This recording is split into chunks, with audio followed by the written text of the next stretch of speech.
Next up, you've probably had at least one of his sounds stuck in your head or danced to his tracks in the club. American hip-hop star T-Pain has notched up 16 #1 singles of the year, famously using the AutoTune to create a signature sound.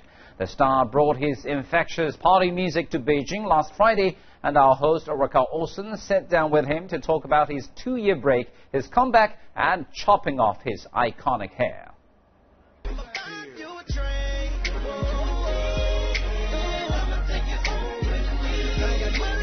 T-Pain, welcome to Beijing. Thank you so much for being with us. Thank you. Thank you for having me. Thank you for having me.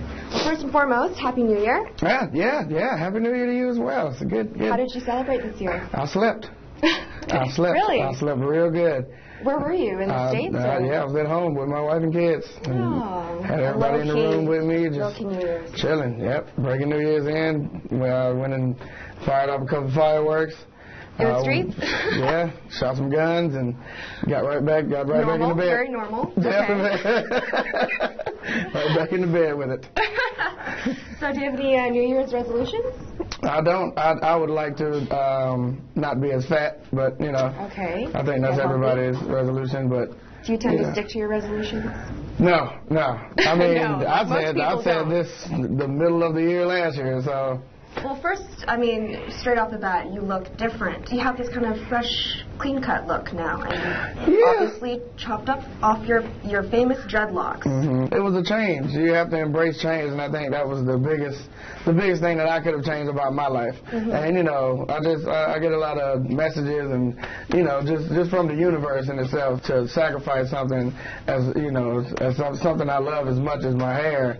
That was a big change for me, and I knew if I could make that change, then I wouldn't be afraid to change anything else. So, new year, new hair, new image, I mean, and also a new album. You have a new album coming out this year, 2014. Some point. Stoicville, right? Stoicville, the Phoenix. Right. I mean, tell us about the meaning of that. I mean, I'm sure it has something to do with resurrection, rebirth.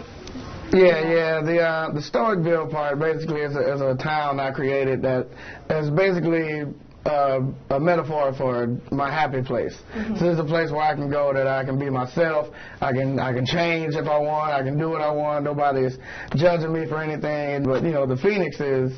Like I said, embracing change and the rebirth of T-Pain and basically I had to take a break, and people felt like that was like I just got rid of myself, because the demand and the supply in this industry is so big. If you don't drop music continuously, then people think you're irrelevant. There's no strategy to the industry anymore. There's basically just, here you go, everybody. I just made the song in the studio 10 minutes ago. So you were kind of away for about 2 years. What did you do during that time? I slept. I slept a lot.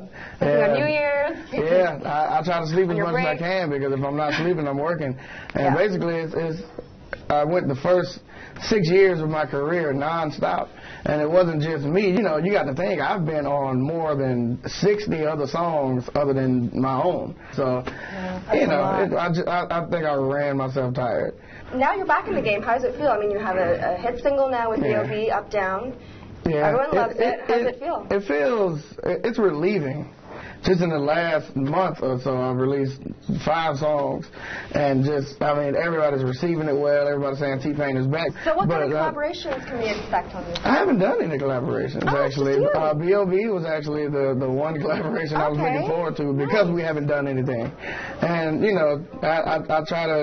I try to keep to myself now, because I saw when I took the break, I saw people's true colors. And I saw who actually was my friends and who was just using me at the time because I was hot. I think everyone goes through that when they're down and they realize who really is their true friend. Oh, yeah. And in my case, it was everybody. So get out of my life all the way. Okay, well, fresh start, like I said. Yeah, exactly. The famous T-Pain AutoTune, you've single-handedly, pretty much trademarked this, because it's such a big ripple effect in the hip-hop community with this, because now, other artists are using this as well, like Future, Kanye, Snoop Dogg at one point. I mean, how did you come up with this? It was such a creative idea, and how did you recognize the potential for its success? It's been a product.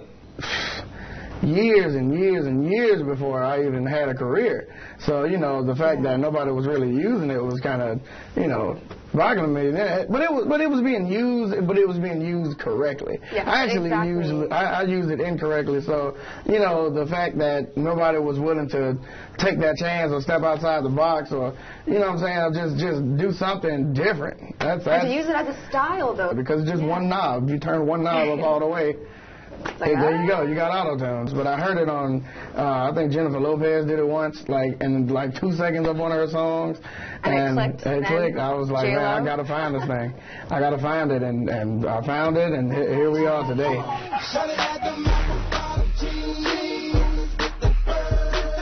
And you made your way to success. And have you always been set on success? Because is it true that at age 10, you turned your bedroom into a music studio? Yeah, that's very true. It wasn't for success. I wasn't the kind of kid that was like, I'm going to be this big rapper, I'm going to be this big singer. I just wanted to make music. And then, I mean, so you never dreamed of winning 2 Grammys, being able to travel here to China and spread your music across the world. I mean, how did that feel to win 2 Grammys? It feels great.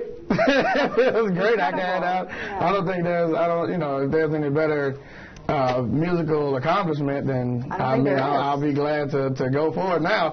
But you know, winning 2 Grammys, I mean, it feels good. It felt good. It felt like my life had, you know, came to a meaning. When I got that first piece of money and found out that you can just get a car by making a down payment, then we started getting some purpose to this thing. So you have worked with so many artists, I mean, wonderful artists, and both as a producer and a music artist yourself. Who have been some of your favorites along the way? I think my very favorite is Chris Brown. Yeah. I think he's been the closest to my age. He was more fun in the studio. It wasn't all super uptight, like let's do this, let's do that. It was like, man, and he seems like a goofball. Yeah, he is. It's like, let's dance around the studio, let's have some drinks, let's just chill. So this is your first time in China, and you just performed last night. It's my third time in China. Oh, is it? Yeah. Oh, my mistake, sorry. In Beijing. How was your performance last night? Did you enjoy it? The performance was good. I think I pulled something in my leg, but it was good. My leg really hurts, but it's fine. Okay. No, it was good. I was well received. The people loved it. You know, I loved it. We had fun. Every time I get on stage, I try to have fun and not make it a show. And, you know, I just let my DJ just, whatever you play, I'll sing it, dude. And then it's kind of like going on stage and putting an iPod on shuffle. And we just let it go. And after, you know, it was fun. And it was just unpredictable for me and the crowd as well. So, you know, it was fun. I loved it. So besides your album this year, any other plans in the mix? I'm just waiting on the change. Waiting on the change, embracing the change. All right. Well, I wish you the best. Thank you so much for being with us. It was such a pleasure to meet you. Thank you. Thank you. Booyah!